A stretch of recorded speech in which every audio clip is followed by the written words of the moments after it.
Am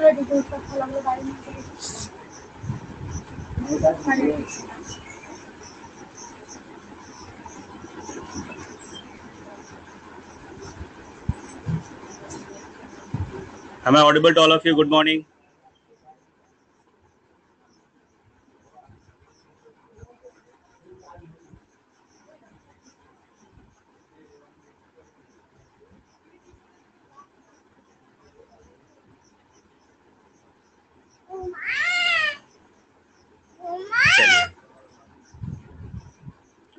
So am I audible to all of you?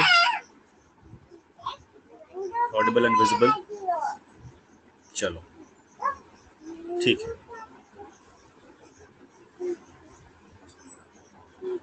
ठीक है फिर batch 1 and batch 2 all the batches. So we were discussing about the criteria, all the different types of criteria for animal kingdom. Then after that we're supposed to talk about the phylums, है ना? तो phylums के बारे में हम बात करेंगे और डिस्कस करेंगे, ठीक है? तो कल हमने जो भी डिस्कस किया था और मैंने बताया था, I already inform all the students and I can see there are many students, they have not joined yet. Only I can see 69 students are there and it should be more than 87 or 88 I think total. Batch 2 में कितने बच्चे हैं total? Anyone knows how many students are there in batch 2?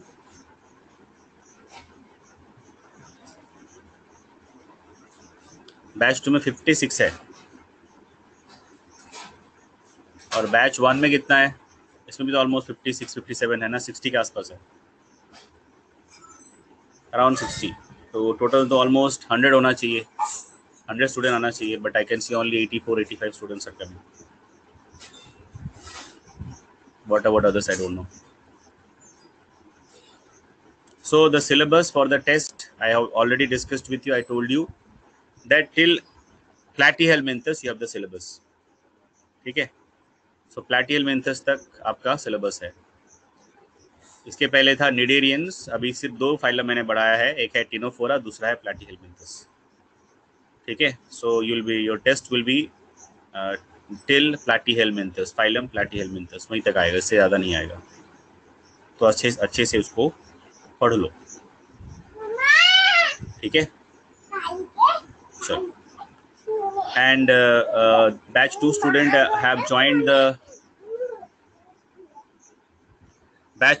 have joined the group or not? Second batch के बच्चों ने group join किया क्या? सब लोगों ने कर लिया group join? So please join and help other students to also join. ठीक है? जल्दी से जल्दी ज्वाइन कर लो, ठीक है?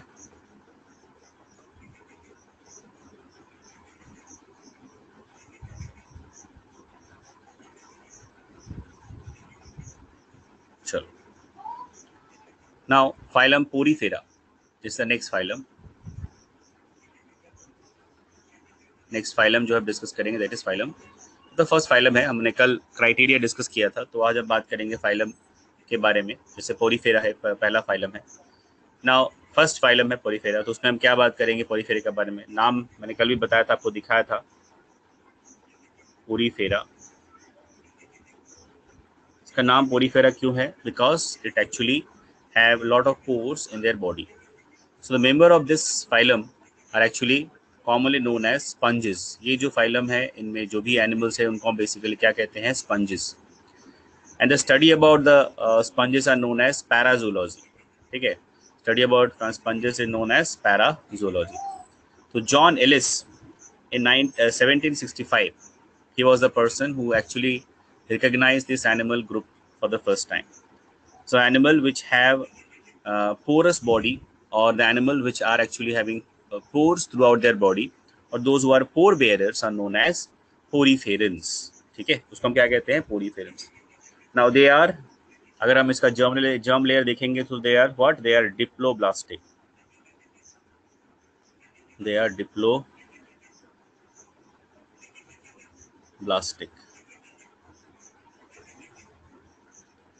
they are diploblastic. ठीक है. So about 5,000 species, about 5,000 species where already we have discovered in this phylum. अभी तक हमने कितना जो स्पीसीज है इस फाइलम में डिस्कवर कर लिया है? Almost 5,000 and the number is still we are counting. हर साल हमें कुछ ना कुछ नया जो स्पीसीज है हमें मिल जाता है. ठीक है. So every day we are getting some new animal and every year we are getting lot of new species as well. ठीक है. नाउ नेक्स्ट है, अगर उसका बॉडी प्लान अगर हम देखेंगे तो कैसा होता है? They have a cell aggregate body plan and they are aquatic and sessile. वो क्या होते हैं? स्पंजेस क्या होते हैं? एक्वेटिक होते हैं, पानी में रहते हैं. और क्या होता है? Sessile. Sessile, they are aquatic and they are sessile. Sessile का मतलब क्या होता है? They are attached with the bottom. ठीक है, बॉटम के साथ ये अटैच रहते हैं. They are attached with the substratum, that is why it is known as sessile. That is why they are known as sessile. ठीक है. So they are aquatic and they are sessile and mostly they are marine. ठीक है. Maximum ये लोग क्या होते, ये जो एनिमल्स होते हैं ये क्या होते हैं? मराइन होते हैं, मतलब समुद्र में रहते हैं, साल्ट वाटर में रहते हैं. ठीक है. So maximum this sponges are living where? In the marine water or salt water. ठीक है. So they are aquatic and sessile, mostly the marine, but few are found in fresh water also. ठीक है. इसमें से कुछ जो होते हैं वो फ्रेश वाटर में मिलते हैं, लेकिन मैक्सिमम हमें क्या मिलेगा? मराइन वाटर में मिलता है. तो body and the shape, body and the shape,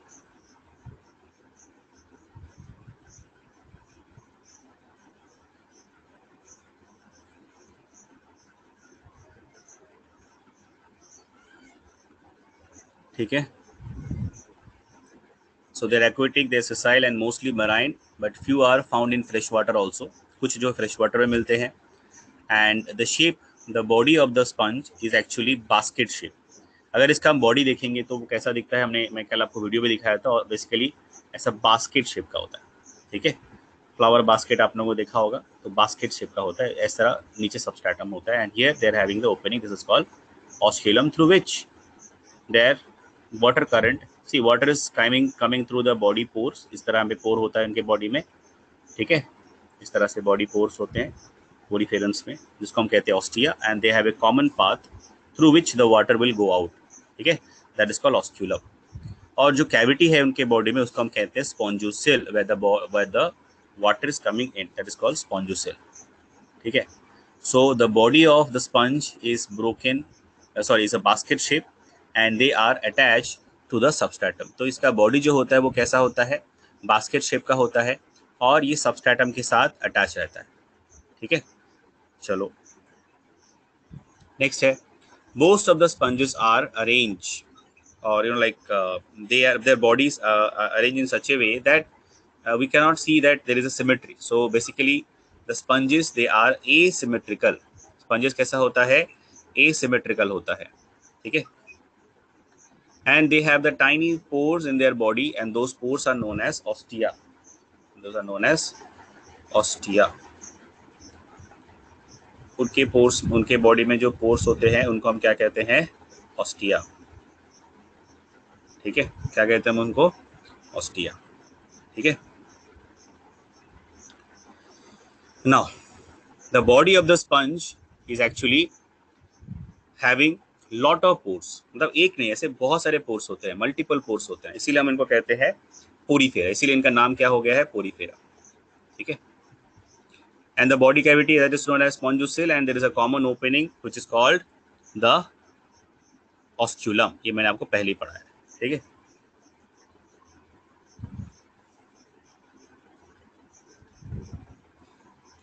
अब होता क्या है, ये थोड़ा सा आपको समझना पड़ेगा कि the water is coming inside the body of the sponge and then it is going through the common passage that is called spongiocele, osculum, and the cavity where the water is coming inside that is called spongiocele.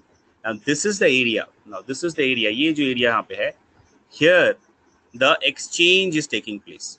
ठीक है. Normally जो भी waste material है तो जो sponge के body से उसके सेल से यहाँ पे वो रिलीज कर देता है, जो भी नाइट्रोजनस वेस्ट है उसको रिलीज कर देता है. दूसरा जो भी इंपॉर्टेंट इंग्रेडिएंट, जो भी इंपॉर्टेंट न्यूट्रिशन है, जो भी इंपॉर्टेंट सब्सटेंसेस है, वो इस रनिंग वाटर से, ये वाटर करंट से, इसको ये क्या करते हैं, इसको एब्जॉर्ब कर लेते हैं for the purpose of respiration करने के लिए। समझ में आया? Now next point. नाउ अभी मैं इसको ना आपको थोड़ा सा, ये आपने भी पढ़ा होगा, मैं डायग्राम भी दिखाऊंगा आपको, अभी कल भी दिखाया था, just give me a minute. तो अगर हम इसका एक एलएस सेक्शन लेंगे ना स्पंज का, तो हम ऐसा देख सकते हैं, दिस इज द सबस्ट्रेटम, ये एलएस सेक्शन हमने लिया, सो दिस इज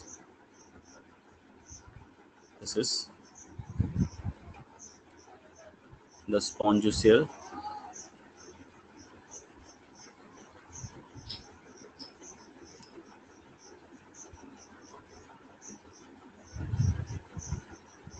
या तो यहाँ पे हमने, ये मैंने आपको पोर्स बना के मैंने दिखाया, so this are pores through which the water will come inside like this. ठीक है, this is the LS section and it is attached with the substratum. ठीक है, ये नीचे किसके साथ अटैच है, सबस्ट्रेटम के साथ अटैच है। तो water will come like this through the pores. Now these pores are known as ostia. ये जो सारे पोर्स हैं, इनको हम कहते हैं ostia. Through this, and this is the cavity where the water is coming, this is called spongiocele, and through which it is going, that is called going out, that is called osculum। ठीक है, अभी क्या है, हमने जो यहाँ पे LS section लिया है, तो हमें यहाँ पे क्लियरली पता चले, यहाँ पे हम देख सकते हैं डायग्राम में कि यहाँ पे स्पंज का जो है ये पूरा स्ट्रक्चर, अब ये क्या है, मान लो ये बॉडी वॉल है ना, तो ये बॉडी वॉल को अगर हम मैग्नीफाई करके हम स्टडी करेंगे, इसका हिस्टोलॉजी देखेंगे, तो हमें क्या दिखेगा, let me show you, I will show you.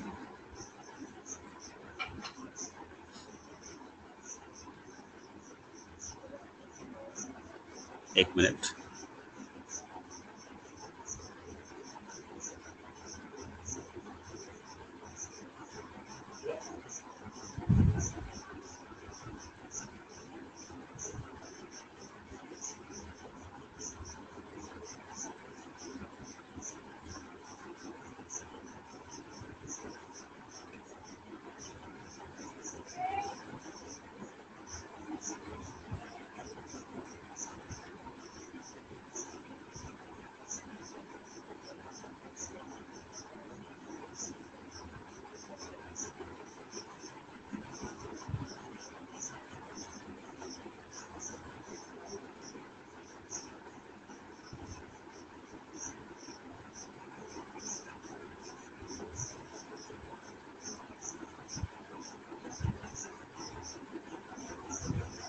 Animal tissue, animal kingdom, एक मिनट मुझे निकालने दीजिए, Porifera,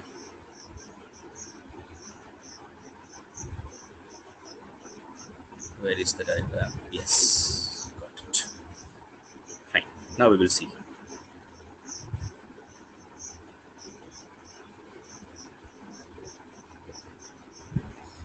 yes, am I audible to all of you? Pranav? No. Anushka Pawar, am I audible? Anushka, am I audible? चलो, तो यहाँ पे ध्यान देना, ये जो डायग्राम है, so this is the LS section, longitudinal section. अगर हमने ऑर्गेनिज्म को लॉन्गिट्यूडिनली कट किया, उसका सेक्शन लिया, तो हमें ये वाला डायग्राम दिखेगा, ऐसा दिखेगा। So this is the diagrammatic representation of the LS section of sponges, और we can say in that case as poriferals. ठीक है, तो यहाँ पे अगर आप ध्यान से देखोगे, so you can see that there are multiple pores, laterally we can see there are multiple pores are available। now these pores are known as ostia और ostium, है ना। इसके थ्रू पानी जो है वो अंदर आता है कैविटी में, जिसको हम कहते हैं स्पॉन्जोसेल। क्या कहते हैं उसको, स्पॉन्जोसेल। ठीक है, and through which the water is going out, that opening is known as osculum. ये मैंने आपको पहले बताया। Now the next point is this, कि हम अगर बॉडी वॉल को मैग्नीफाई करके इसका हिस्टोलॉजी स्टडी करेंगे, तो हमें क्या दिखेगा, we can see that there are 3 layers, हमें 3 लेयर मिलेंगे। आउटर मोस्ट जो लेयर है उसको हम कहते हैं पिनाकोडर्म, जो उसके बाद जो मिडिल लेयर होगा उसको हम कहते हैं मीजोहायल लेयर, ठीक है। उसके बाद जो लास्ट इनर मोस्ट लेयर होता है उसको हम कहते हैं क्वानोडर्म, ठीक है। तो 3 लेयर हमें मिलेंगे, एक होता है पिनाकोडर्म, दूसरा होता है मीजोहायल, तीसरा होता है choanoderm. So we can see there are 3 layers. तो सबसे पहले हम बात करेंगे पिनाकोडर्म के बारे में, आउटर मोस्ट जो लेयर है।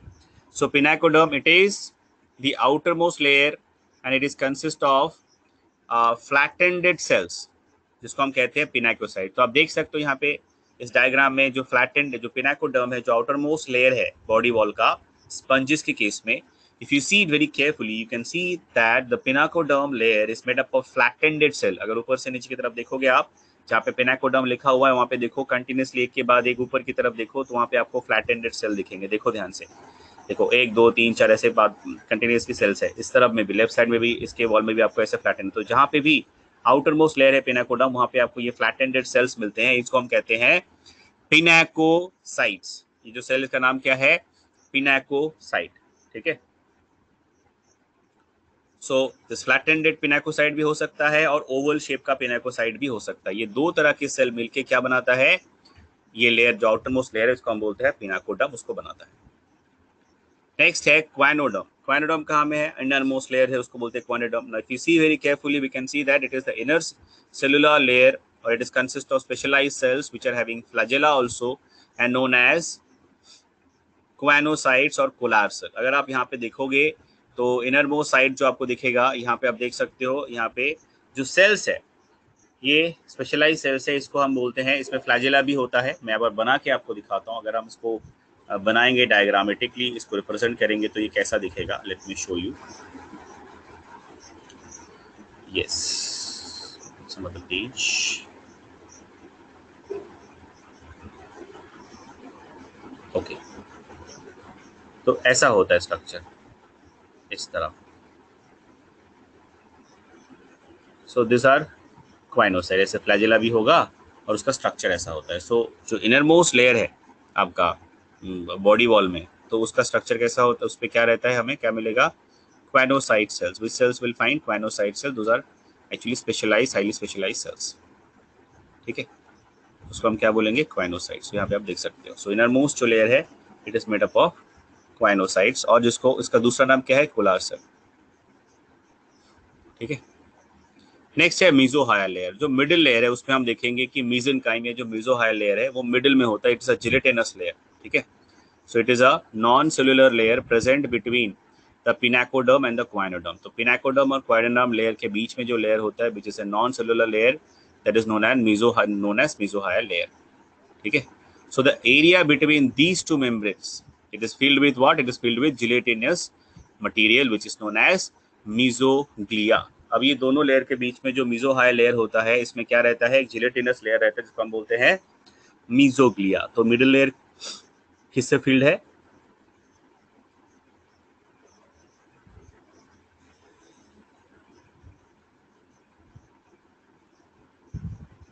It is field with mesoglea, ठीक है।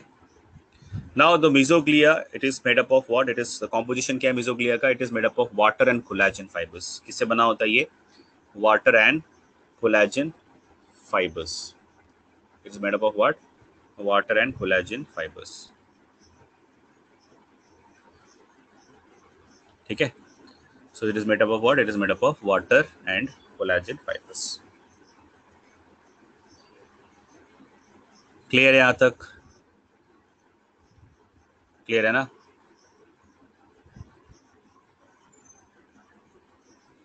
अच्छा, जो मीजोहायल लेयर है इसमें हमें और क्या मिलेगा? Will find irregular shape cell जिसको हम बोल सकते हैं एमीबोसाइट्स। क्या बोल सकते हैं हम उसको? एमीबोसाइट। एक minute, 1 minute.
Yeah, sorry for the little inconvenience. Okay, चलो, so let us continue. तो हमने देखा कि 3 लेयर होता है. अब इसके बाद हम अगर देखेंगे तो हमें क्या मिलेगा कि this amoebocytes which are present, what they do, they perform various function. अब ये जो अमीबोसाइट्स है ये अलग अलग फंक्शन करते हैं, और अलग अलग फंक्शन करने के लिए इसमें जो सेल्स होते हैं इनका नाम भी हमने अलग अलग रखा हुआ है, जैसे आर्कियोसाइट्स, ट्रोफोसाइट, थियोसाइट्स. ठीक है, तो ये अलग अलग तरह के हम, अभी दिख रहा है screen? Now is it visible? बोलो.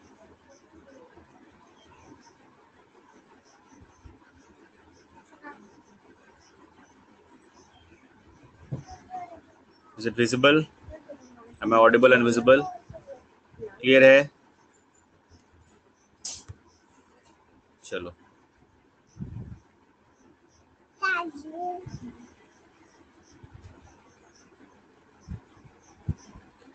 सॉरी.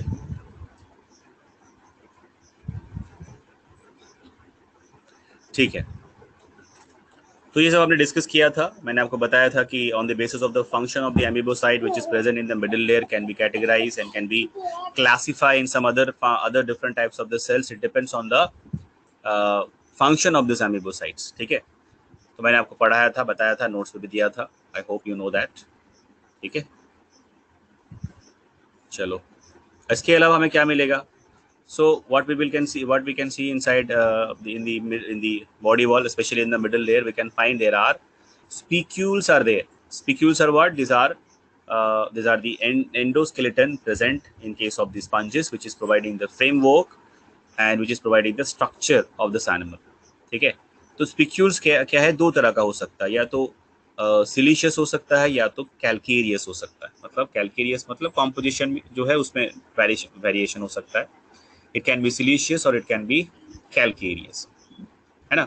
सिलिशियस भी हो सकता है, कैल्केरियस भी हो सकता है. और क्या हो सकता है? स्पिक्यूल कैन बी ब्रांच और अनब्रांच. स्पिक्यूल में ब्रांचिंग भी हो सकती है, उसमें ब्रांचिंग नहीं भी, हमें मतलब अनब्रांच भी हो सकता है. This are the possibilities.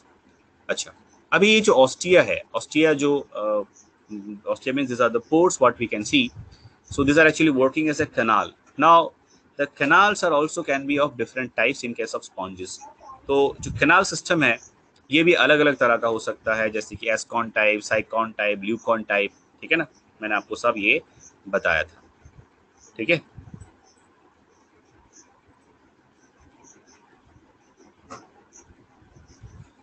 चलो, नेक्स्ट है इसका nutrition and mode of nutrition and digestion कैसे होता है. So basically they are holozoic and digestion is intracellular. It's not extracellular, it is intracellular. And respiration takes place by the diffusion through the body surface. तो body surface के through ये diffusion करते हैं. अभी मैंने बताया कि ऑस्टिया के थ्रू वाटर अंदर आता है और स्पॉन्जोसील के थ्रू या ऑस्क्यूलम के थ्रू बाहर निकल जाता है ना. So during this process the exchange is taking place between these, and this is the cells which are actually present in the endoderm, that is your क्वाइनोडर्म जिसको हम बोल सकते हैं. इसके बीच में और वाटर करंट के बीच में एक्सचेंज हो जाता है. ठीक है, एक्सक्रीशन कैसे होता है? Directly through the body surface. जो and they are ammonotelic and they are releasing the nitrogenous waste. Maximum nitrogenous waste what they are releasing, that is ammonia, and that also released by them inside this water current which is flowing through their body continuously. समझ में आया? किसी को कोई problem है?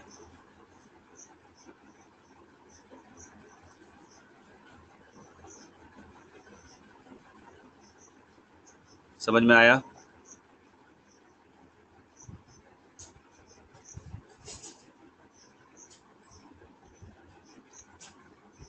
Second batch के बच्चे, आपको पता है सब कुछ हमने जो डिस्कस किया है. Types of canal, body wall में जो अलग अलग तरह के स्ट्रक्चर हमने डिस्कस किया, जैसे पिनाकोडर्म, क्वाइनोडर्म, उसके बाद spicules, amoebocyte, archaeocyte, trophocytes, ascon type of canal system, leucon types of canal system, sycon type of canal system. ठीक है, तो ये नोट्स आपको मिल जाएंगे. आई विल शेयर इट और I will ask the student to share. किसी ने share नहीं किया है तो मैं कर दूंगा. So you can go through this notes and you can check if you have any issue.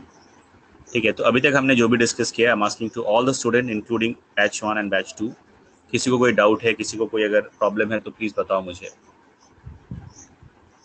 Anyone is having any issue please let me know. बोलो।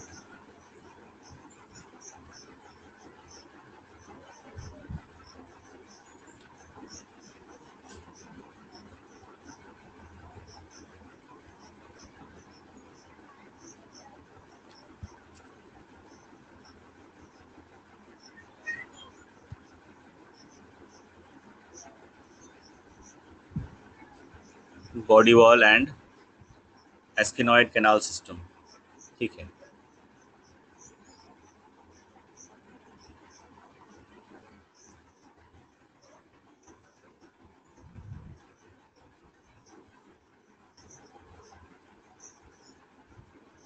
देखो एस्किनॉइड जो कैनाल सिस्टम होता है, in this type of canal system what we can see that it is actually regarded as the most simple type and the primitive grade of canal system what we can see in case of sponges, and it is actually present in this in the sponges whose body is a vase like or radially symmetrical like, ठीक है। तो it is, देखो canal system मतलब उसका pattern होता है, तो हर एक पैटर्न को हमने अलग अलग नाम दिया है। तो आई will show you the pattern in the form of images so you can understand, ठीक है। सो you can see all the types of canal system, I will show you.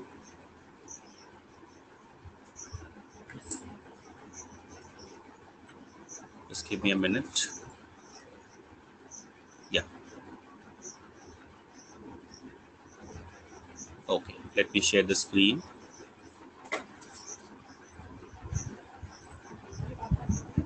Yeah, I'll show you. Just see. Canal system कुछ भी नहीं है, बहुत ही simple है। क्या होता है बता देता हूँ मैं आपको। सिर्फ ये जो ऑस्टिया का पैटर्न है, ठीक है, ऑस्टिया जो है उनके मतलब जो आपका स्पंजेस है उनके बॉडी में जो ostia is actually working like a canal, right. तो ये जो कैनाल सिस्टम है मतलब ऑस्टिया का जो पैटर्न है वो कैसा है, वो अलग अलग तरह का हो सकता है। तो यहाँ पे आप देख सकते हो फर्स्ट वाला जो है वो एस्कॉन टाइप है, देखो बहुत सिंपल है एकदम, जो हमने ड्रॉ भी किया था। This is the simplest type of canal what we can see in case of sponges. तो फिर से मैं आपको रिपीट करता हूँ कि कैनाल सिस्टम मतलब क्या है, the ostia, the pattern of ostia, how it is arrange, ठीक है, in a body of a sponge. इसके लिए हमें क्या करना पड़ेगा, उसका एल सेक्शन लेना पड़ता है। तो ये जो सारे स्ट्रक्चर आप देख रहे हो this all R L section of sponges.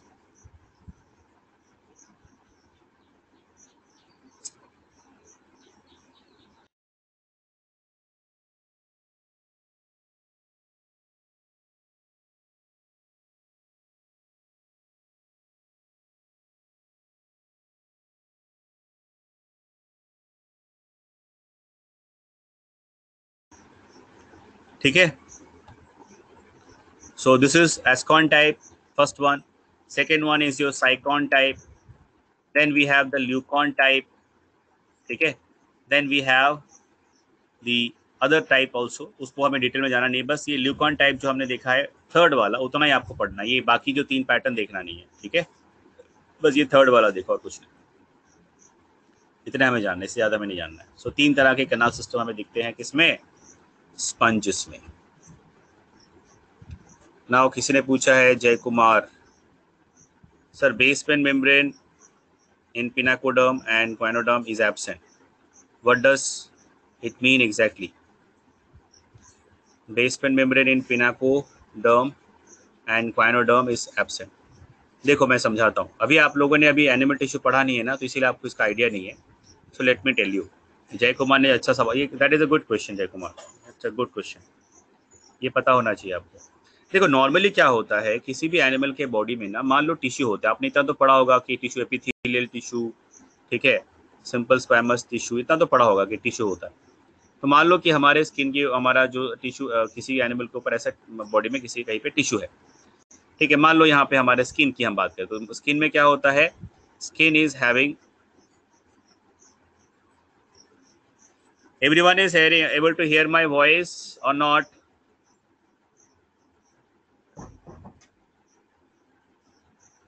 सबको मेरी आवाज आ रही है कि नहीं आ रही है? जिसको नहीं आ रही है इसका मतलब ही और she is having some network issue. What you can do, you can just leave the session and again join, ठीक है, that is the only option you have. चलो ठीक है। अब देखो स्किन में क्या होता है, ऐसे मल्टीपल लेयर होते हैं सेल्स के, ठीक है। Skin is made up of stratified squamous epithelium. किससे बना होता है? Stratified squamous epithelium. तो नॉर्मली क्या होता है, हमेशा किसी भी टिश्यू के बाद एक बेसमेंट मेम्ब्रेन होता है, एक लेयर होता है for support and for proper exchange, ठीक है। यहाँ पे एक बेसमेंट लेयर होता है हमेशा, बट ये जरूरी नहीं है कि हर ऑर्गेनिज्म में ऐसा होगा। जो हायर एनिमल्स होते हैं उनमें ये बेसमेंट मेम्ब्रेन ज्यादा कॉमन है compare to the lower organism. अब आप पूछोगे सर क्यों स्पंजेस में क्यों नहीं है, ये बताइए, ठीक है। हम तो स्पंज पढ़ रहे हैं, तो हमें ये बताओ कि हमें स्पंज में क्यों नहीं है, पहले ये हमें आप अब बताओ ना। हमें क्या मतलब बड़े एनिमल में क्यों नहीं होता है, हमें ये बताइए आप कि स्पंज में क्यों नहीं होता है। तो ये ध्यान से समझना कि अगर बेसमेंट मेम्ब्रेन लोअर ऑर्गेनिज्म में होगा तो इनमें basically they are holozoic animal, और इनके पास ऐसे ऑस्टिया होता है। ऑस्टिया के थ्रू इनके बॉडी में जो भी वाटर है वो अंदर आ रहा है कंटिन्यूसली। अब हमने क्या पढ़ा कि whatever the exchange they are doing it through this running water, this water current which is going through their body continuously, है ना। तो अभी क्या होगा, हमने पढ़ा जो आउटर मोस्ट लेयर है वो पिनाकोडर्म है, इनर मोस्ट जो लेयर है वो है आपका क्वाइनोडर्म। और हमने और क्या पढ़ा कि यहाँ पे जो सेल्स है वो मैक्सिमम जो रेस्पिरेशन करते हैं और जो डाइजेशन होता है वो इंट्रा सेलुलर होता है, मतलब सेल के अंदर होता है। तो यहाँ पे भी हमने पढ़ा था कि इसके अंदर ऐसे इरेगुलर शेप के सेल होते हैं जो कि एमीबोसाइट्स हैं, है ना। तो for proper exchange of the nutrition, इसीलिए यहाँ पे बीच में लेयर के बीच में कोई बेसमेंट मेम्ब्रेन नहीं होता। अगर बेसमेंट मेम्ब्रेन होता तो प्रॉपरली न्यूट्रिशन जो है मिडिल लेयर से लास्ट लेयर या लास्ट लेयर से मिडिल लेयर या जो इनर मोस्ट लेयर वहाँ पे नहीं आ सकता था। तो इसीलिए बेसमेंट मेम्ब्रेन यहाँ पे ठीक से नहीं होता, ये एक रीजन है। दूसरा है कि बेसमेंट मेम्ब्रेन जो है सेलुलर लेवल ऑफ ऑर्गेनाइजेशन में होता ही नहीं है। पहली बात तो ये समझ लो, टिश्यू लेवल ऑफ ऑर्गेनाइजेशन होगा तभी बेसमेंट मेम्ब्रेन नॉर्मली होता है। टिश्यू होगा उसके बाद बेसमेंट मेम्ब्रेन होता है। तो यहाँ पे तो टिश्यू है ही नहीं है, तो सेलुलर लेवल ऑफ ऑर्गेनाइजेशन है इनका बॉडी, इसीलिए यहाँ पे बेसिकली जो आपका बेसमेंट मेम्ब्रेन है वो नहीं होता है। समझ लो।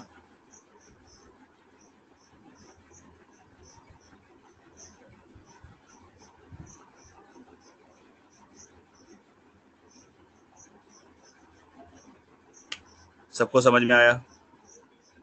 किसी को कोई डाउट है? Is anyone is having any doubt?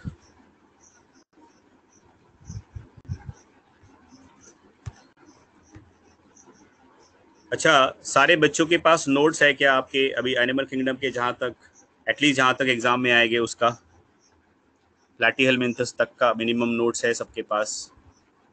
मैं सारे बैच से बात कर रहा हूँ, सबके पास, एवरी वन ऑफ यू। चलो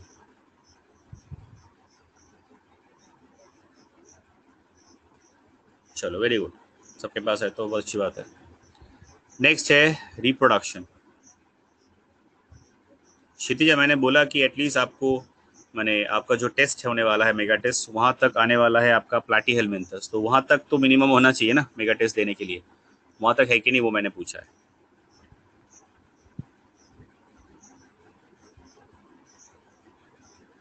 चलो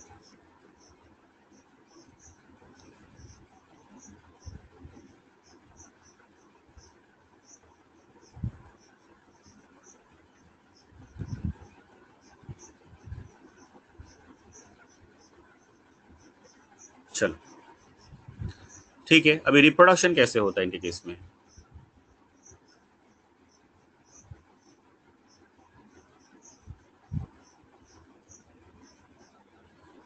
रिप्रोडक्शन कैसे होता है?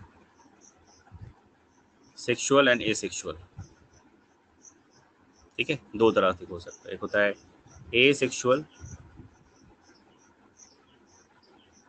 दूसरा होता है sexual.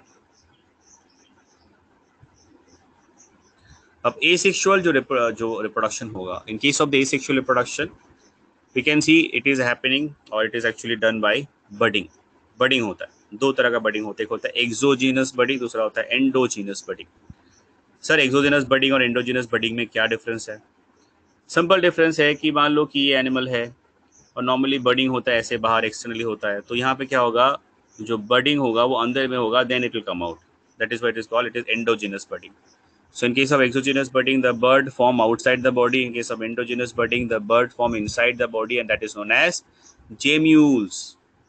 So whenever the bud is formed inside the body, so inside the body of the animal, then that is, sorry, in this case, actually, in case of sponges, it is when it is forming inside the body, it is called gemmules. क्या कहते हैं हम इसको? Gemmules. ठीक है, इसका भी मैं आपको डायग्राम दिखा के डिस्कस करूंगा. Gemmules.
Am I audible and visible now? Electricity चला गया था. There was no electricity for few minutes. That's why it happened.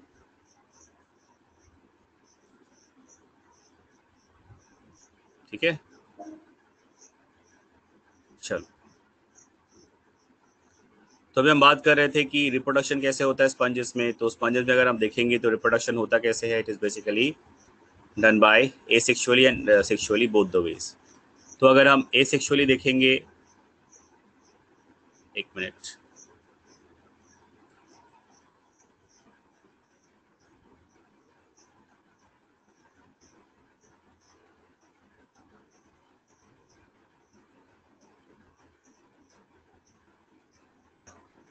अगर हम एसेक्सुअली देखेंगे तो क्या होता है, दो तरह से होता है, बडिंग होता है दो तरह से, होता है एक्सोजीनस,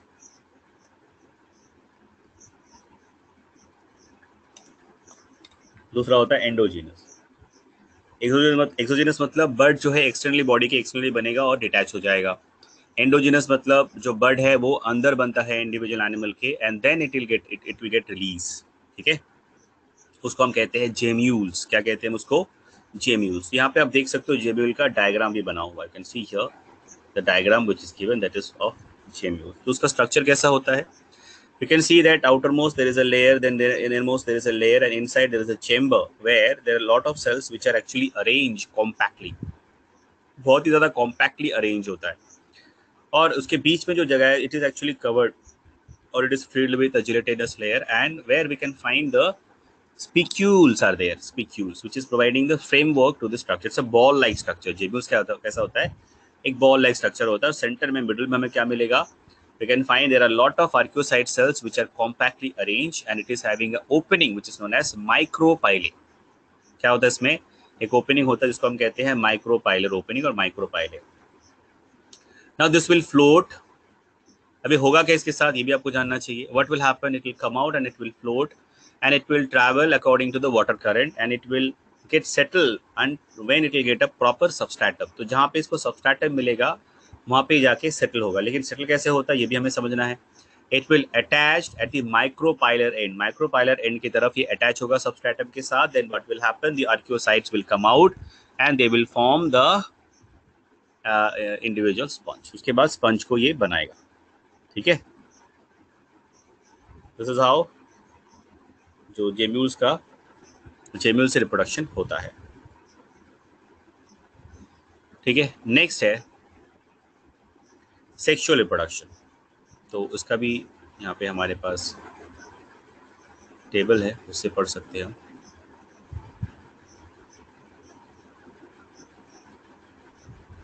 ठीक है,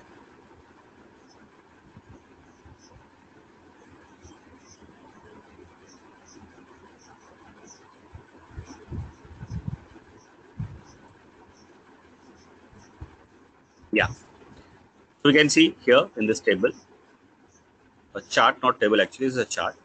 So sexual reproduction जो होता है किन के केस में, स्पंजेस के केस में। So now first of all we all should know that sponges are hermaphrodite. Hermaphrodite का मतलब I believe you all know very well. ठीक है, सो प्रोटोगाइनस कंडीशन होता है इनमें, अभी मैंने कल भी बताया था, मैंने डिटेल में डिस्कस भी किया है प्रोटोगाइनस। ठीक है, क्या होता है? Now what happened, the fertilization is internal. Development कैसा होता है, डायरेक्ट या इनडायरेक्ट? डेवलपमेंट होता है indirect, that is they have the larval stage. अब इनमें दो तरह का लार्वा हमें दिखता है, एक होता है पैरेनकाइमूला, दूसरा होता है एम्फीब्लास्टुला। पैरेनकाइमूला मतलब सॉलिड होता है इसका body and they are free living.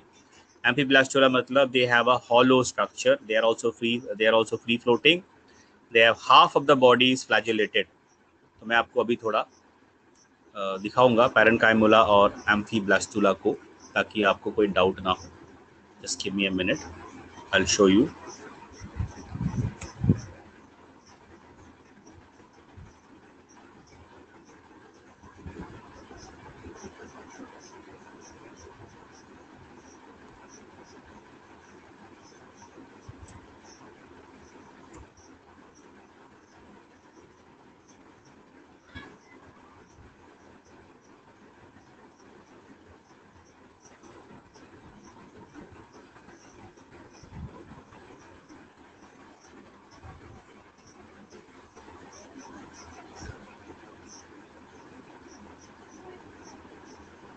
चलो, तो पैरेनकाइमोला अगर हम उसका डायग्रामेटिक प्रेजेंटेशन देखेंगे, amphiblastula and parenchymula, so they are like this. बस डिफरेंस ये है कि one is hollow, another one is solid. ठीक है, that is a main difference. तो यहाँ पे इस डायग्राम में आप देख सकते हो, आई will show you, let it open. Yes,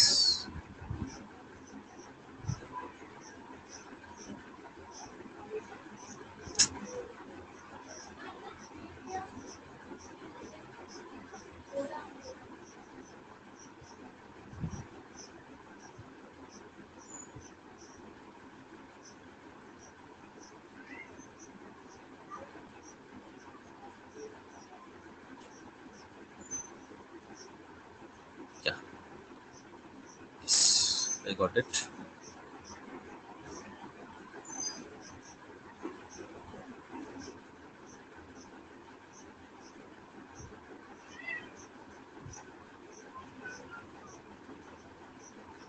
So this is the diagrammatic representation of both this larvae. That is, one is your parenchyma larva and another one is your एम्फीब्लास्टुला. तो मैंने क्या बताया था, पैरेन्काइमुला जो होगा सॉलिड होगा, देखो सॉलिड है, और जो एम्फीब्लास्टुला है उसमें हमें हॉलो स्ट्रक्चर मिलेगा. तो आप बीच में देख सकते हो ब्लास्टोसेल इज देयर. ठीक है, बोथ आर हैविंग फ्लैजिला. ठीक है, पैटर्न इज डिफरेंट. किसने कुछ पूछा है? Sir both male and female reproductive system are present in one organism. Yes, in case of sponges that is happening. That is why they are known as hermaphrodite. इसीलिए हम इनको कहते हैं hermaphrodite. ठीक है, चलो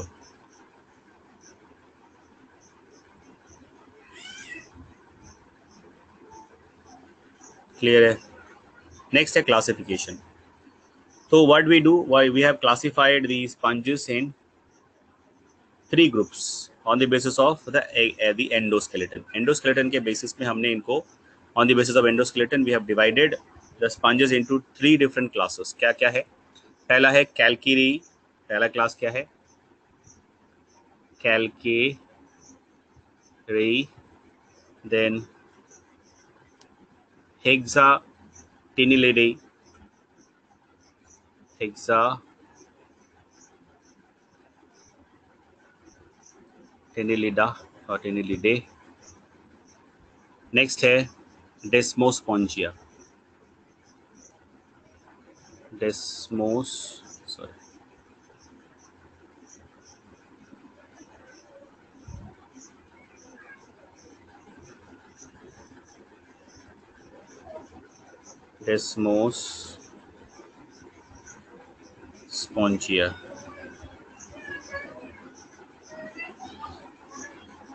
डेस्मोस्पोंजिया. तो 3 क्लासेस है. पहला क्लास क्या है?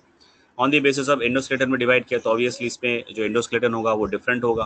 तो क्या होगा इसमें? कैल्केरी नाम हो रहा है, इसका मतलब है स्पिक्यूल्स जो होंगे they are calcareous in nature. अच्छा, हेक्सोटिनिलिडा में क्या होगा? They have the siliceous type of spicule. पहले वाले में क्या होगा? आपका कैल्केरियस टाइप होगा, इसीलिए हम उसको बोलते हैं कैल्केरी. एग्जाम्पल है ल्यूकोसोनिया. ठीक है, और ल्यूकोसोडिनिया. उसके बाद जो आपका हेक्सोटिनिलिडा है उसका एग्जाम्पल है यूप्लेक्टिला. ठीक है. Now the third one is और demospongiae. Now the demospongiae they have the endoskeleton of what? They have spongin fibres. ठीक है, what is they have spongin fibres. ठीक है. अब देखो ज़्यादातर जो स्पॉन्जेस होते हैं हमने पढ़ा था वो मराइन होते हैं, but there are some sponge there is which is actually fresh water. ठीक है, फ्रेश वाटर स्पंज भी हमारे पास होता है. ठीक है,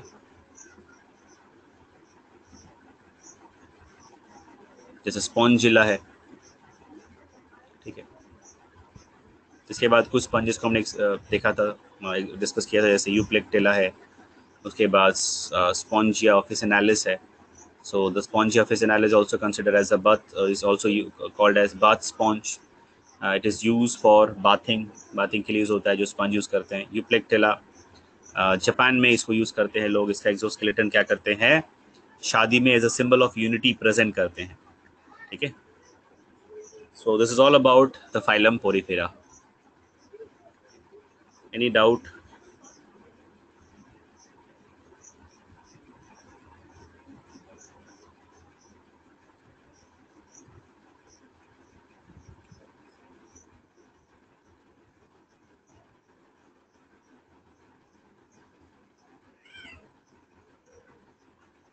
Animal kingdom. This is phylum Porifera. These are the notes of phylum Porifera, whatever we have discussed. I have already shared this note with you.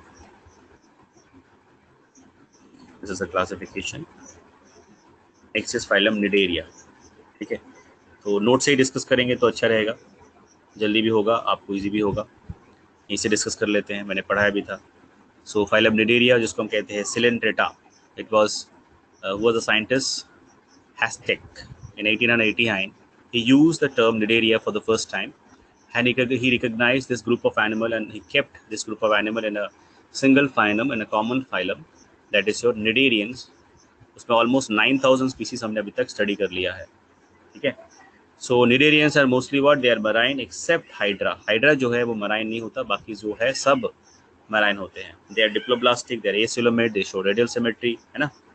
And they have multicellular, like the first multicellular animal in evolution point of view who shows the level of tissue level of organization. ये सबसे पहला animal था evolutionary studies में अगर हमने देखा तो this was the first animal which shows the tissue level of organization, ठीक है.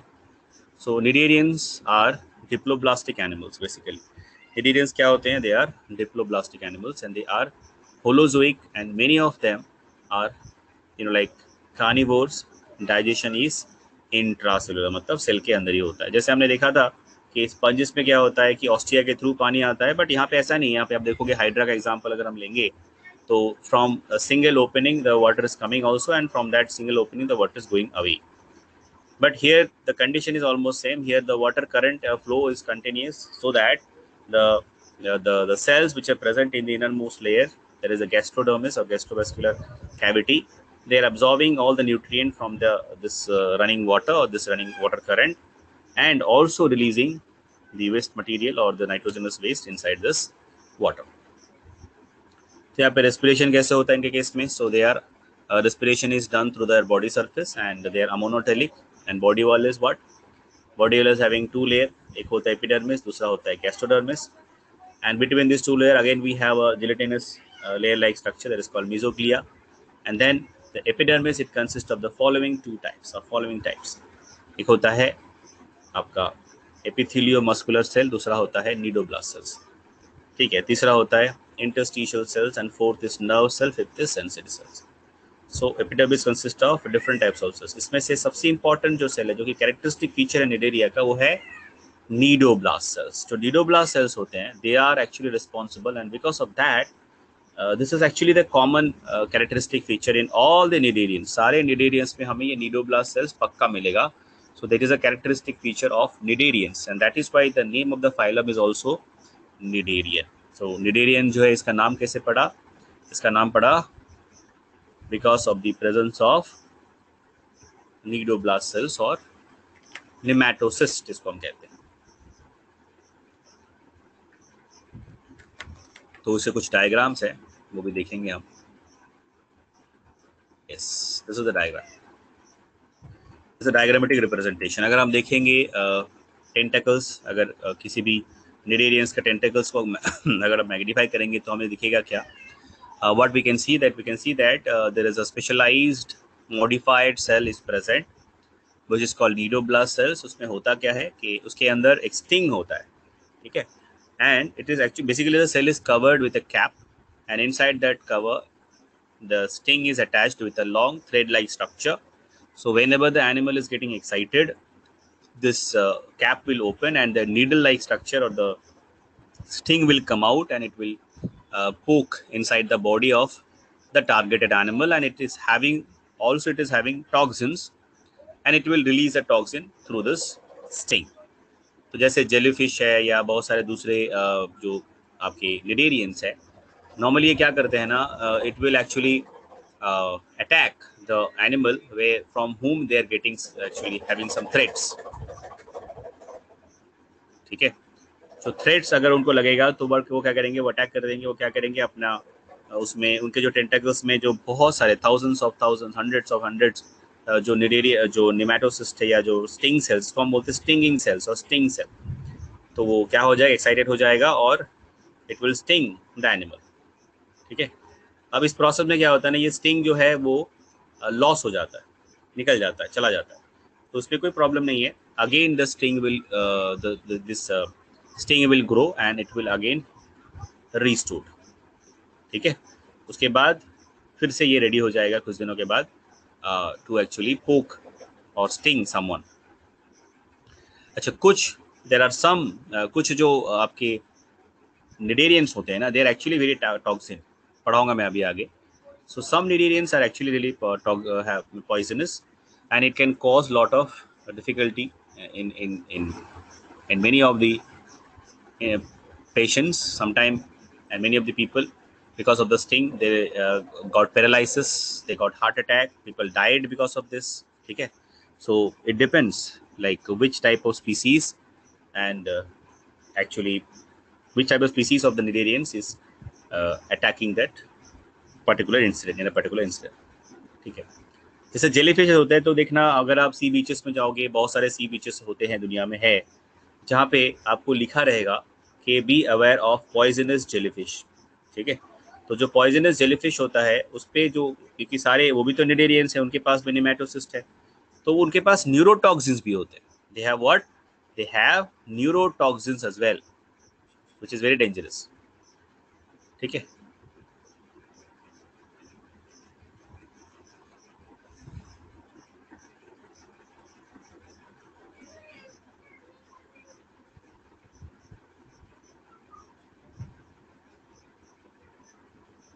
समझ में आया? कोई डाउट है?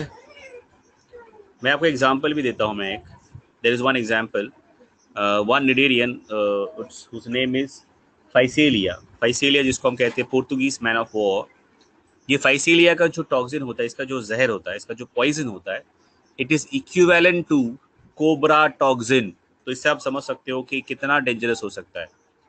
So their toxin, some cnidarians, their toxin is equivalent to cobra toxin. Cobra के जहर में, पॉइजन में जितना डेंजरस होता है पॉइजन, उतना ही डेंजरस होता है इनका फाइसीलिया का पॉइजन. समझ में आया?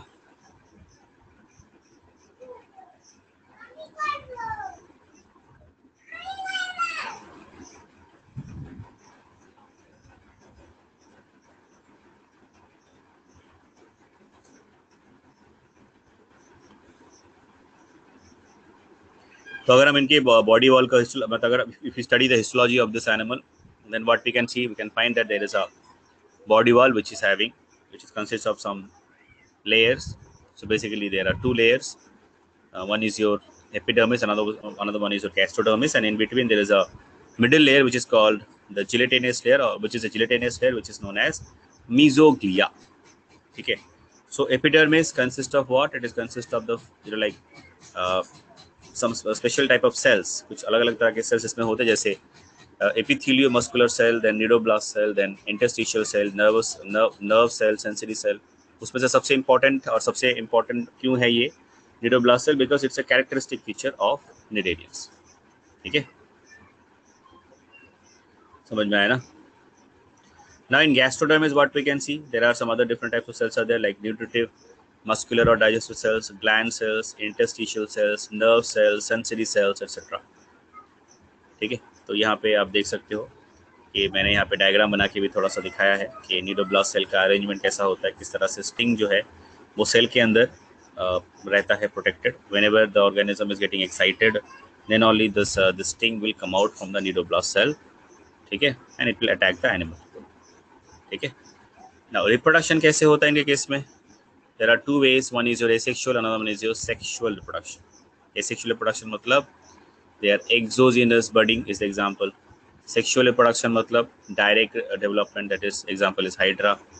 Then indirect development, that is example is planula. ठीक है. Now we'll talk about some examples.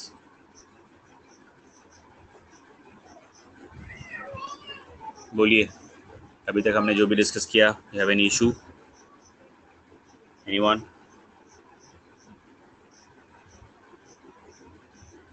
So अगर आपके पास नोट्स है, so I will not send the notes then. So everyone is having the notes, I believe. तो आप सबके पास अगर notes है तो मुझे नोट्स भेजने की ज़रूरत नहीं है. So from the phylum Arthropoda, when we will start, we will share the notes. I will share the notes. So till Annelida, I think you don't need any notes. Anyone? ठीक है, चलो. क्योंकि आप सबने बोला है कि आप सबके पास नोट्स है, तो फिर कोई बेकार का फिर क्या करोगे लेके? अगर ऑलरेडी आपके पास है, so be with use it, and that is enough for you. चलो, नेक्स्ट है एग्जाम्पल्स क्या है? पहला एग्जाम्पल हमने पढ़ा स्पंजिस, ठीक है, सॉरी पंज बोल रहा हूँ, ऑरेलिया जिसको हम कहते हैं जेलीफिश, और उसके पहले भी सबसे पहला एग्जाम्पल है hydra. So hydra is the first example. So hydra is what it is. The hydra is having what? It is having a cylindrical type of body. अगर ऐसा आप बनाएंगे हाइड्रा को, so we'll find this is the structure.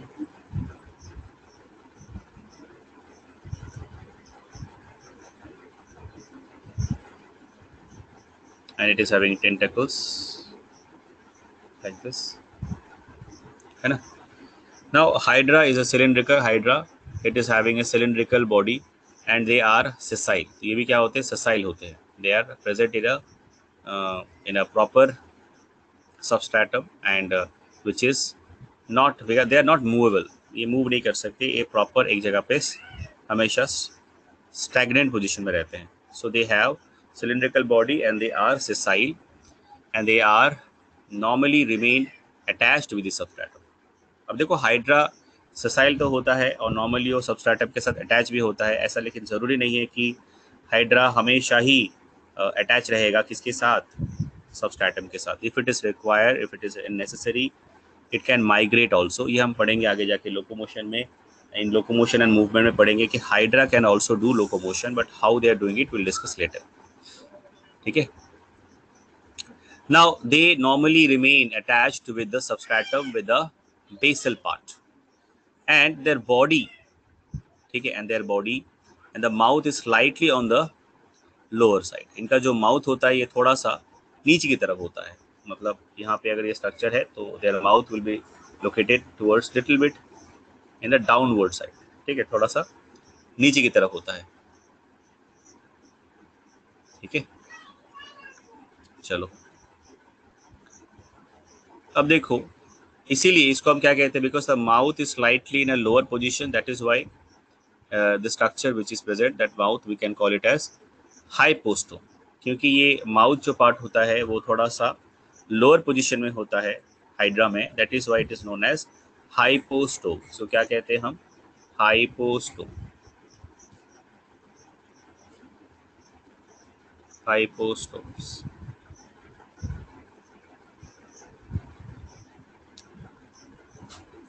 ठीक है, जो कहते हैं हाइपोस्टोम.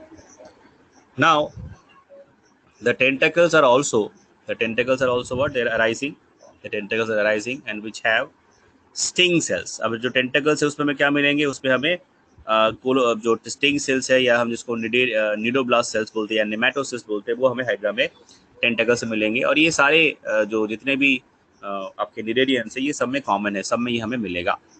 ठीक है. Now hydra live in which habitat? They living in fresh water habitat. ठीक है ना?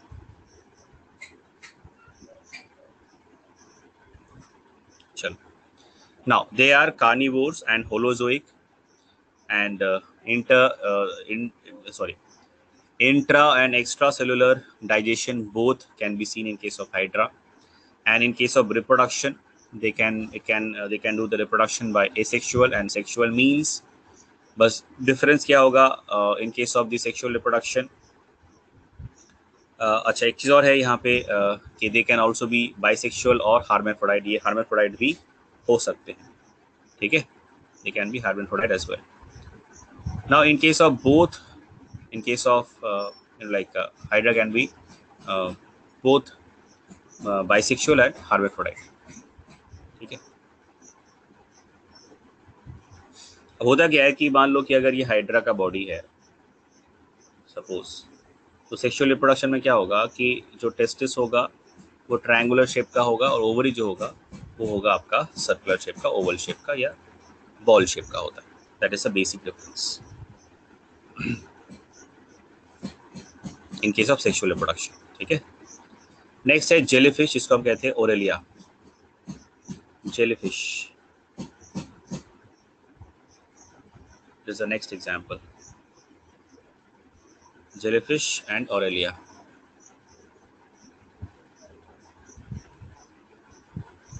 ठीक है, ओरेलिया और jellyfish.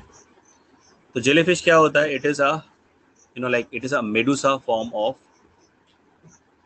like it is a medusa form of, and it's having a umbrella like structure. अगर हम इसको स्ट्रक्चर देखेंगे ये कैसा होता है, umbrella like structure होता है, and they are actually medusa. It is a medusa. अब क्या होता है कि इनमें हमें ना दो तरह का लाइफ फॉर्म दिखते हैं, इसको हम कहते हैं alternation of generation. Alternation of generation मतलब कि एक लाइफ फॉर्म में it is having some, in one life it is having another one form, and in another life form it is actually living in a different life. मतलब एक में वो ससाइल होता है, दूसरे में फ्री लिविंग होता है. तो ये फर्क होता है, इसी को बोलते हैं ऑल्टरनेटिव. मतलब मेडुसा से पॉलिप बनता है, पॉलिप से मेडुसा बनता है, इसी को हम बोलते हैं ऑल्टरनेशन ऑफ जनरेशन. ठीक है. Now how many tentacles they will have? They will have, let me show you the diagram as well. I have it with me.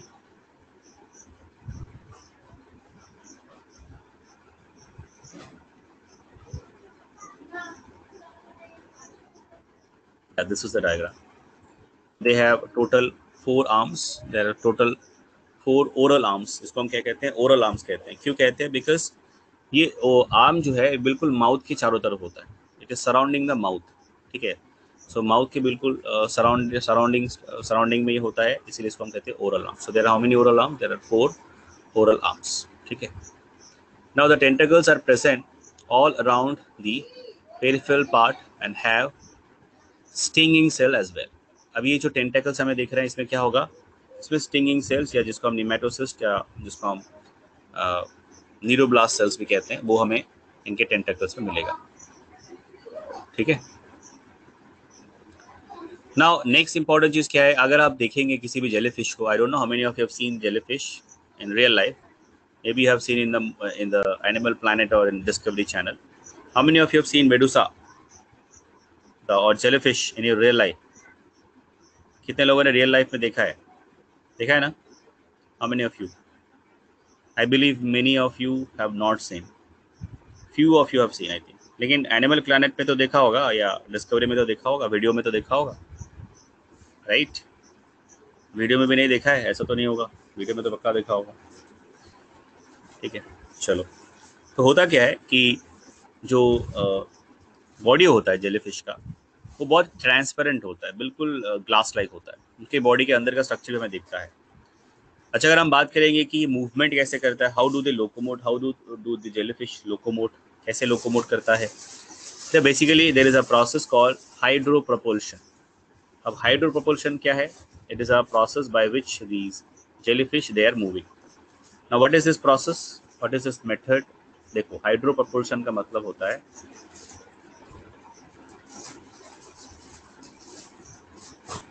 propulsion.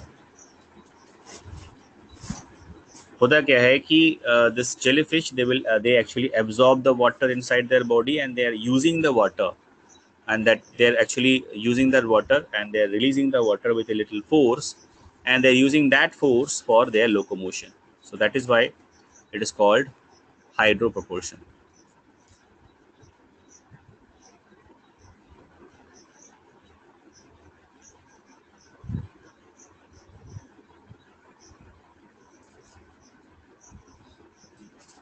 ठीक है. चलो, अब देखो कि जेलीफिश जो है ये मूव कैसे करता है, लोकोमोट कैसे करता है, with the help of water propulsion. ठीक है. वाटर propulsion कैसे काम करता है मैंने बताया. It will absorb the water and then it will release the water with a certain force, and they are using that force for their movement. अब ये मत समझ लेना कि बहुत फास्ट मूव कर सकते हैं, नहीं. Their process of absorbing the water and releasing the water and use that water force for locomotion purposes is actually very slow. इसीलिए जेलीफिश जो है बहुत स्लोली मूव करता है. ठीक है. चलो, अच्छा, इसके बाद हमें और क्या मिल सकता है? We can see at the top view, in the top view what we can see that there are horseshoe like gonads can also be seen in case of jellyfishes. ठीक है. नेक्स्ट एग्जांपल है Physalia. Physalia. Now this Physalia is very dangerous. इसको हम कहते हैं Portuguese man of war. इसका नाम Portuguese man of war क्यों पड़ा, ये भी बहुत इंटरेस्टिंग है. इसका भी स्टोरी, बैक स्टोरी बहुत अच्छा है. ठीक है. कि पोर्तुगीज मैन ऑफ वॉर जो होता है, सॉरी, पोर्तुगीज मैन ऑफ जो वॉर इसका नाम इसलिए पड़ा because during older days, you all know that in the field of navigation, the best country was Portuguese or Portugal, right?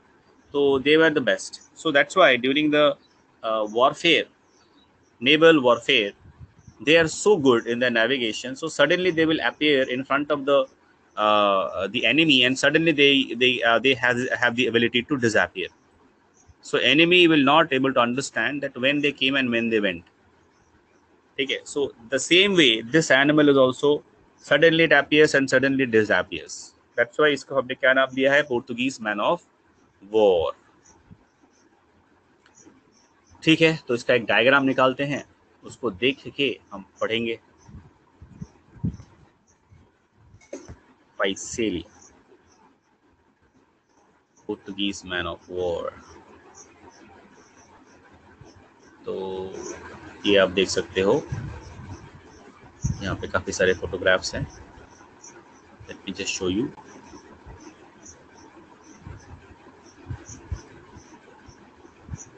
एक minute, I've done small mistake.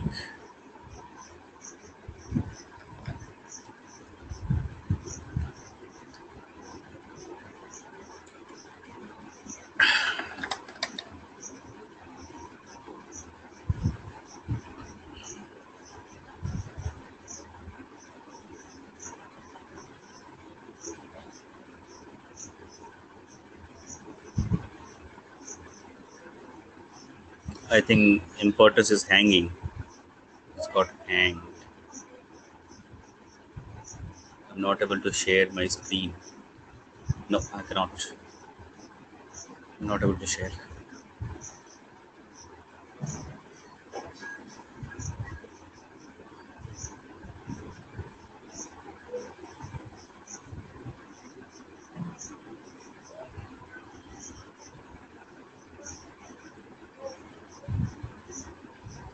Take wait, I'll come and join again.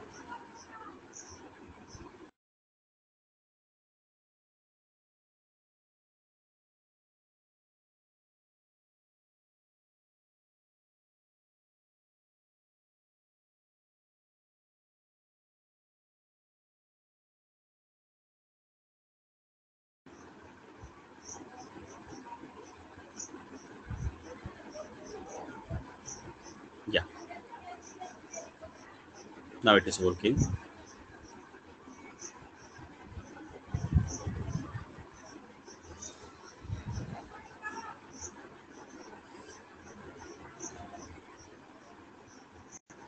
Yeah. Now you can see me also. Now this is Physalia. So you can see a lot of photographs. Okay. So basically Physalia क्या होता है? It is actually having a large balloon-like structure, almost transparent balloon-like structure, and it is filled with like air or gas, and it is actually having, you know, lot of tentacles. And these tentacles, they're having different functions, and in different tentacles these are also known as zooids. ठीक है, अब ये tentacles जो होते हैं ना, इसमें sting cells रहते हैं, and now these sting cells are very dangerous because these sting cells having the poison which is almost like cobra poison. तो जो फाइसेलिया का जो पॉइजन होता है बिल्कुल कोबरा के बराबर होता है, बिल्कुल कोबरा जैसा होता है. So that is why this animals are very very dangerous. समझ में आया? ठीक है. नेक्स्ट एग्जांपल है एडमीशिया. एडमीशिया मतलब सी एनिमोन. एडमीशिया क्या होता है? सी एनिमोन. आप लोगों ने देखा है फाइंडिंग नीमो, फाइंडिंग डोरी मूवी, एनिमेटेड मूवी देखा है? उसमें जो फिश रहता है वो होता है क्लाउन फिश. और clown fish they actually live in a like commensalism. They're living with the sea anemone और एडमीशिया, टेक्निकली हम उसको कहते हैं एडमीशिया. तो उसके साथ ये क्लाउन फिश जो है वो रहता है. ठीक है, उसे उसे उसे कोई प्रॉब्लम नहीं होता, उससे कोई स्टिंग नहीं होता. अभी आप बोलोगे सर निडेरियंस है तो उनके पास तो निडोब्लास्ट सेल्स होंगे. अगर if the fish is staying with them then why it is not affecting the fish, that is the clown fish. देखो रीजन ये है because the clown fish are actually having a very thick mucus layer on their skin, and कौन जो mucus layer जो mucus layer है, जो mucus layer है, because of that thick mucus layer, it actually have because of the thick mucus layer, it actually protect itself from the stings. ठीक है. कुछ लोगों ने, रजिया ने यहाँ पे फोटो भी भेजा है, बिल्कुल बहुत अच्छा फोटो है, इमेज है. We can see that the clownfish are very happily like moving around inside the sea anemone. आपको एक फैक्ट बताता हूँ sea anemone के बारे में. पता है आपको sea anemone are the animals which are one of the longest living animal in the world. पता है आपको sea anemone कितना दिन जी सकता है? एक sea anemone कितना दिन जी सकता है?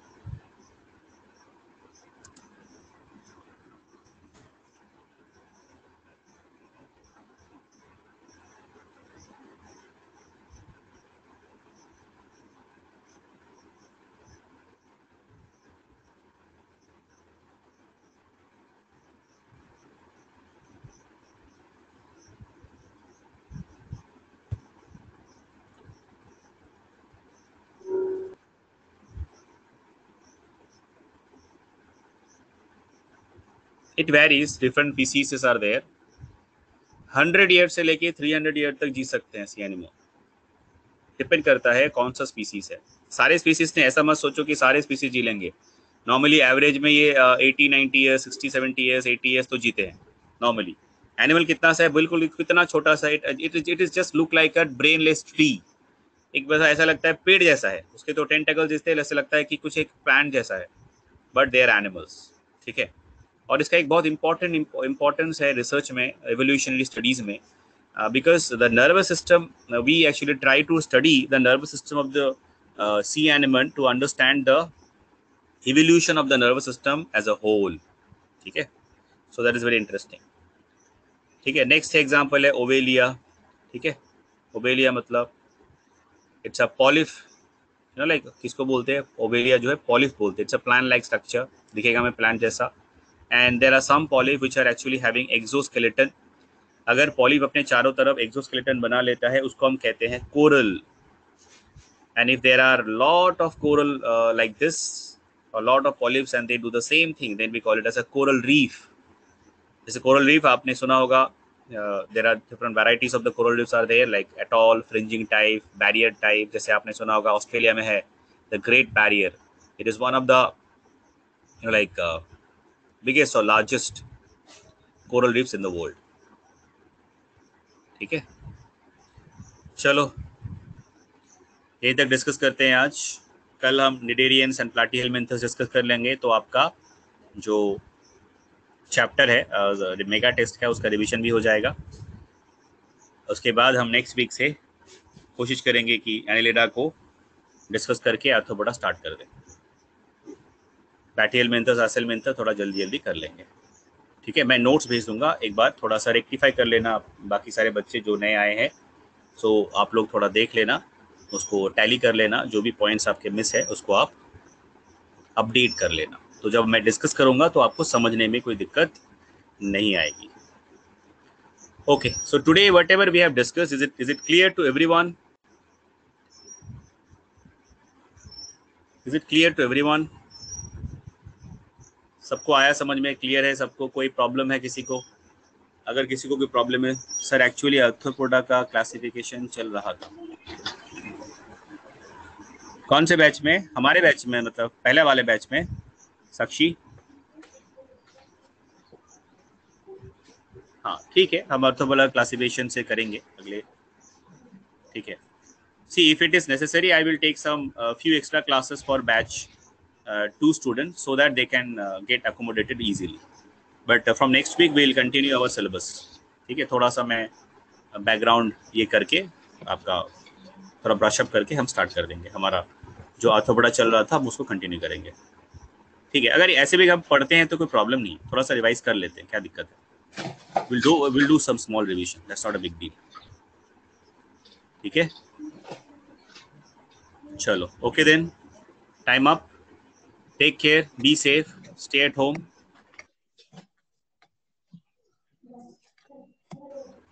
Bye bye.